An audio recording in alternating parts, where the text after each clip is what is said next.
Ana oyisi kelyaptilar, qo'rqib, shoshib, pishib yotyaptilar. Nima uchun keldingiz, bitta aytib bering.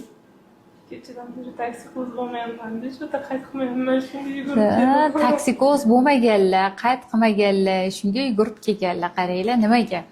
Bular lecheniya olyotgandilar, dorilar, jilchigonlar ichyotgandilar, o't haydovchilar ichyotgandilar.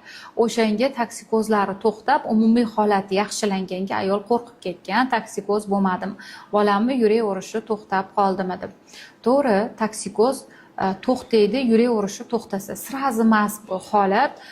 Misol uchun yurak urishi to'xtagandan keyin ham где-то bir hafta, 2 haftagacha taksikoz bo'lib yurishi mumkin ayol. Keyin sekin-sekin to'xtaydi. Bularda bir kun taksikoz bo'lmagan, sababi to'g'ri lecheniya olganlar. Bu bularning преимуществоsi. O'sha uchun ayolimizning hozirgi holati yaxshi, yurakchalari urib turibdi, bolajonimiz zo'r.